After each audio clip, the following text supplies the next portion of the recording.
آخری نبی جو ہوں گے وہ عرب میں آئیں گے اور یہود سے الگ ہوں گے۔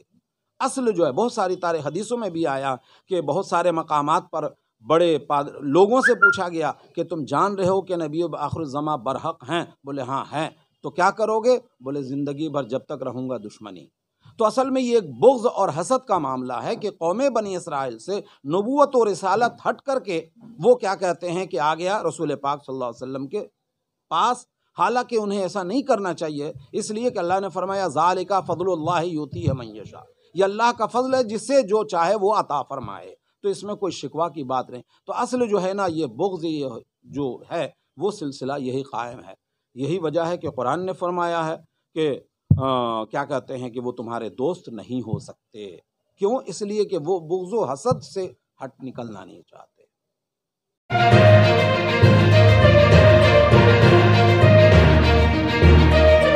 السلام علیکم ورحمۃ اللہ وبرکاتہ۔ سب سے پہلے تو میں اس مسلم انسٹیٹیوٹ کے اراکین کا مشکور ہوں کہ جو انہوں نے آج ہمیں اس موقع عنایت فرمایا۔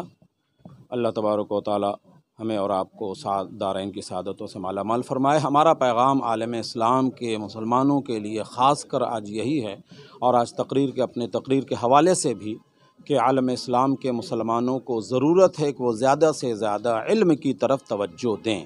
دنیا کے جو علوم ہیں، سائنس ہے، ٹیکنالوجی ہے، فلسفہ ہے، جو بھی جس طرح کے علوم ہیں ان پہ وہ مہارت حاصل کریں۔ وہی جو ہے آج ہمارے لیے وقت کی بہت بڑی ضرورت ہے۔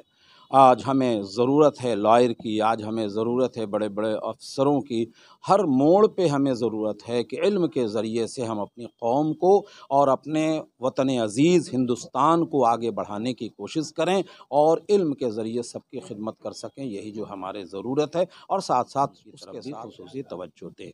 ایسے عمرہ کو آپ کیا کہنا چاہیں گے جو معاشی بحران کی وجہ سے اپنی تعلیم پوری نہیں کر پاتے ہیں اور بیچ مزدان میں پھنس جاتے ہیں؟ لاک ڈاؤن کے بعد سب سے بڑا مسئلہ یہی آیا ہے کہ بہت سارے بچے اور بچیاں اسکول، کالجز اور یونیورسٹی سے تعلیم کو چھوڑنے کی ایک بڑی وجہ جو ہے وہ معاشی پریشانی ہوئی ہے۔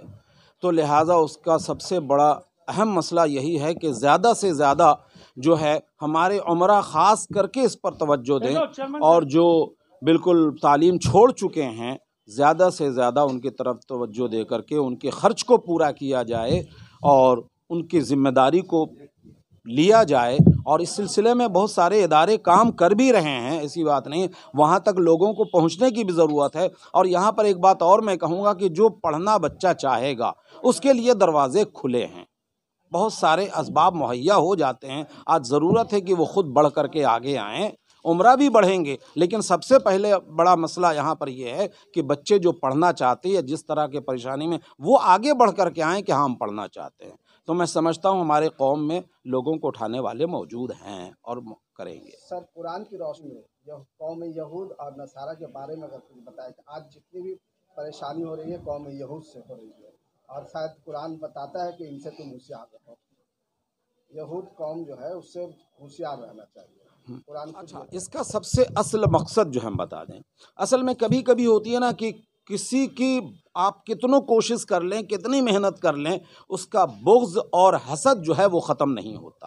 ایک چھوٹی سی بس 2-4 جملے میں آپ یہ سمجھ لیں کہ رسول پاک صلی اللہ علیہ وسلم کی بعثت سے پہلے یہی یہود جو ہے وہ کیا کہتے ہیں کہ آپ کے وسیلے سے دعا فرمایا کرتے، بلکہ ان کے دعاؤں کے الفاظ ہیں تفاسیر میں، اللہم انصر علینا بالنبی الامی، آنے والے نبی امی کے صدقے میں ہماری مدد فرما۔ اور بلکہ دوسروں کو کہا بھی کرتے تھے کہ آنے دو، آنے والے نبی آ رہے ہیں، ہم ان کے ساتھ تمہارا مقابلہ کریں گے، فتح حاصل کریں گے۔ اصل میں یہ ہوا کہ ہزاروں ہزار انبیاء قوم بنی اسرائیل میں آئے، ان کے وہم و گمان بھی میں بھی نہیں تھا کہ آنے والا ہو رہا ہے، جی جس ظلم و بربریت مظلوموں پر ڈھایا جا رہا ہے، اور حماس کے اسرائیل جو قوم ہے وہ جس طرح سے ظلم کر رہی ہے، جس طرح سے بم برسا رہی ہے، ہم بیرون ممالک رہنے والے ان فلسطینیوں کے لیے کیا کر سکتے ہیں؟ دیکھیے، سب سے اہم بات تو یہ ہے کہ جہاں پہ اسرائیل ہے وہاں پہ تمام ممالک جو ہیں مسلمان بنام مسلمان، تو اہم یہ ہونا چاہیے تھا کہ سب مل کر کے ان کا معاون بننے کی کوشش کریں۔ یہ آج کا کوئی نیا مسئلہ نہیں ہے، وہ برابر جو ہے اسرائیلی جو ہیں وہ ان پر ظلم ڈھاتے رہے ہیں۔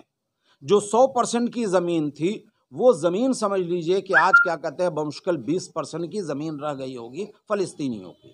تو ظاہر سی بات ہے جس کی لاٹھی اس کی بھینس کے حساب سے کام ہو رہا ہے. تو اہم مسئلہ تو یہ تھا کہ کم سے کم جو لوگ آس پاس کے ممالک ہیں وہ اس کی بھرپور حمایت کریں اور اس مسئلے کو حل کرنے کی کوشش کریں. آج نہیں، بہت پہلے ہو جانا چاہیے تھا. اب جہاں تک رہا سوال کہ وہ ظاہر سی بات ہے وہ قومیں یا وہ حکومت اور وہ بادشاہ، وہ حاکم جو اپنے کموڈ کو کیا کہتے ہیں سونے کا بنا کر کے اور گاڑی کو سونے کا بنا کر کے چلنے پر فخر حاصل کر سکتا ہو، تو آپ سمجھ سکتے ہیں کہ امت مسلمہ کا درد اس کے پاس کتنا ہو سکتا ہے. تاریخ میں یہ بتایا گیا کہ ایک خلیفہ صرف ایک خاتون کی عزت کو بچانے کے لیے وہ کیا کہتے ہیں کسی کے اوپر جا کے اٹیک کرتا ہے کہ انسانیت کے نام پہ کسی ایک پر اٹیک کیا جا رہا ہے، اور آج تو لاکھوں پر اٹیک ہو رہا ہے. یہ ہماری ایمان کی بڑی کمزوری ہے کہ ہم جو ہے خاموش بیٹھے ہوئے ہیں. تو بہرکیف جہاں تک دوسرے ممالک کے لوگ ہیں تو ہم یہاں آپ یہاں کیا کر سکتے ہیں؟ بس اللہ رب العزت کی بارگاہ میں دعا تو ضرور کر سکتے ہیں. لا تقنطوا من رحمت اللہ، اللہ کی رحمت سے مایوسی ہرگز نہیں ہے. آج اگر وقتی طور پہ ان کا پلڑا بھاری ہے تو کل ان کا ہوگا. اور ایک سب سے بڑی بات تو یہاں پہ ٹھیک ہے شہداء کافی لوگ زخمی ہوئے، مارے گئے، نیست و نابود ہوئے، لیکن اتنا تو ضرور ہے کہ فلسطین کا مسئلہ جو دھیرے دھیرے دھیرے دھیرے انڈر گراؤنڈ ہوتا چلا جا رہا تھا، دفن ہو رہا تھا، اللہ کا شکر ہے وہ پھر سے ابھر چکا ہے اور دنیا کو اس کے بارے میں سوچنے پر مجبور ہونا پڑے گا. یہ فائدہ تو بہت بہت.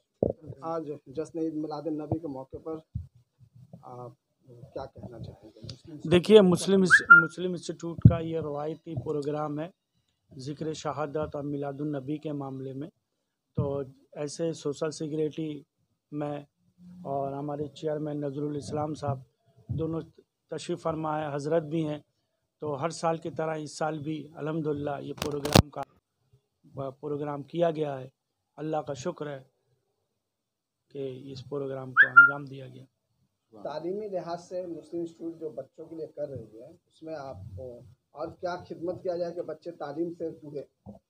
دیکھیے خاص طور سے ادارے سے ہمارا یہ ادارہ مسلم انسٹیٹیوٹ جو ادارہ ہے 120-22 سال پرانا ادارہ ہے.